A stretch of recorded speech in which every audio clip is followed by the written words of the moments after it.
Hey guys, welcome back to BFA. It's Jordan and Luke. Today we're going to be going over a really cool setup for the armbar for mount. There's a couple different ways to get it. Sometimes the guy just hands you his arm, sometimes you got to fight for it. We're going to look at both, as well as just some basic tips on how to apply, how to finish the armbar, how to get into the armbar for mount. It's a staple to your game. You've got to start working it. White belt to black belt. I mean, this is something that's going to be part of your game. This is a fundamental technique, but it's important to take a look at the details we're going to be presenting, because not every armbar for mount is reliable. If you're doing it sloppy or you don't understand what it is that's giving you the arm, then you're going to have trouble finishing it. And it's very easy to get wrong as well. Yeah, I mean, an inch or two in an armbar is the difference between the elbow inside the hips versus outside. So Absolutely. let's hop right in. So if you're controlling mount and you're just getting your position points, it's knees out, heels in. The problem is it's extremely hard to attack the upper body from this position because it's my upper body versus his. I know Danaher always teaches that the way to win a match is to pin your lower body up against his upper body, okay? Here's where your attacks are at. Now, first we're gonna go, if he gives you the arm, which People will do if they panic. people would do if they panic. This if you're happens really in MMA heavy. as well. If he's punching me, they want him to stay tight, and then that immediately goes out the window when he starts punching me in the face.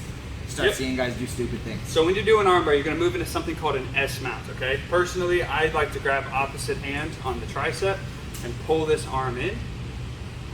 You're going to post out the same side arm, and your goal is to get at a right angle with him, okay? So this knee's coming to his head, and this foot is actually sitting up. I'm going to have you move around in a second to see that. So you're switching into what's called an S mount. You want to come over here? So this motion, if you look at this foot, you're switching into an S mount. Right there. And notice my heel is curled underneath his body. If I sit like this, which is a common mistake, there's a lot of space for him, okay? So my heel is curled underneath his body. I'm giving him all of my weight. I'm controlling the arm and hand, and I'm leaning towards him, walking that foot right over, and sitting down, okay? Heels, squeezing towards my butt, knees together. You can work whatever break mechanics you're looking at working in order to get the armbar finished. Now, just a couple of things on the application of the pressure here, okay? You can sometimes finish a guy with different parts of the arm. The most effective is grab the meaty part of his hand, pinky down on your chest, heels to your butt, and lift your hips, okay?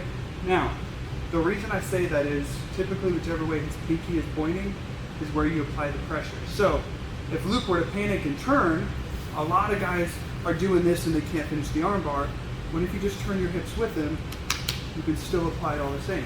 Luke panics and turns the other way. Some guys are freaking out, they don't know what to do. We'll turn your hips in with him, line it up with the shoulder line. You can still finish the armbar just the same, okay guys? Now, one more setup for the armbar from guard that I'm sure you're familiar with is for an arm triangle from mount, excuse me. Thank you. So, armbar from mount is if you're working right here and you're trying to get the guy's arm for an arm triangle, let's say he's being a pain in the butt, and you always run into this. He straightens his arm and he can't get it, or a lot of times his arm's on the side of his head. He does one of those. You can also utilize this to sit into your S mount as well, okay? This is how I, in reality, usually do it, because it's very, at higher levels, the dude just doesn't kind of do this. Get across, sitting down, heels to your butt, knees together, work your braking mechanic, lift up, and get your arm up. So that's it, that is the armbar for mount. A few details that I want to mention is make sure you're grabbing the right part of the hand and you're applying the armbar from the correct position. Sit straight down. When you get that foot over the head, sit straight down, don't extend. That's probably the biggest mistake people do is they extend back, they get excited, and the elbow pops out from underneath the hip line. So, from an MMA perspective, look, if you can punch, don't become so obsessed with that as the only pathway to victory. Instead, make your punches open up all kinds of windows that you never could have had in just straight jiu-jitsu. Guys are not dumb enough to do something. Well, they might be dumb enough to do it if they're also facing, you know, some punches to the face. So be aware. People are going to do things they wouldn't normally do and make mistakes they would not necessarily more normally make when you put a clock on them by hitting them in the face. So that's armbar from mount, guys. Thank you so much for joining, and we'll see you next time.